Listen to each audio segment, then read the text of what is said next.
Tara mga friend, tayo ay magluto. Tayo ay mayroong sibuyas, bawang, at luya. Ayan, heto po.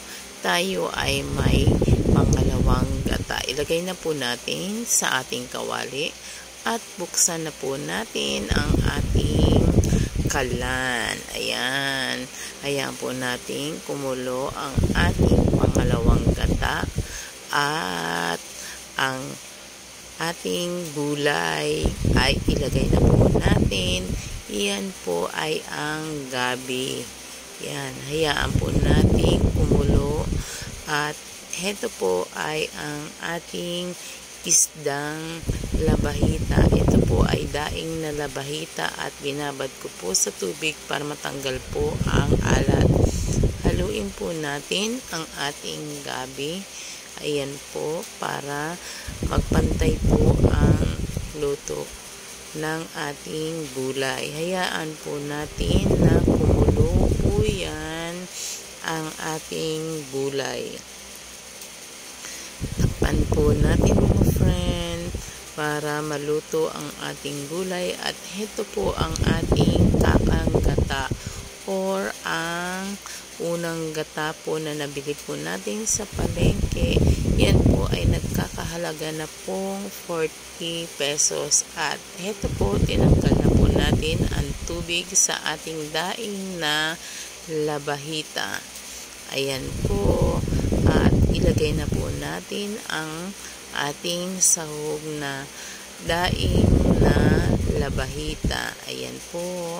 Ihalo po natin para magpantay po ang ating niluluto. Takpan po natin at hayaan po nating kumulo. Ayan po.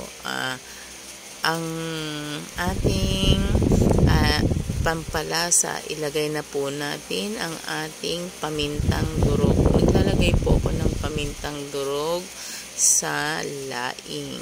Ayan po. Halu-haluin po natin at hayaan po nating mawala po yung una niyang sabaw. At heto na po ang ating kakanggata.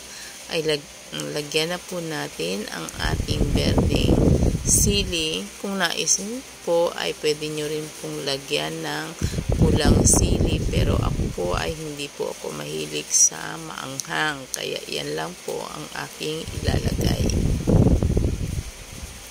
Lagyan na rin po natin ng ating pampalasa ang asin. Kayo po mga friend, kung meron pa kayong nais na idagdag na mga pampalasa ay pwede rin naman po ninyong lagyan. At ilagay na po natin yung ating kakanggata. Ang ilalagay ko po ay kalahati lang po muna para medyo maluto po.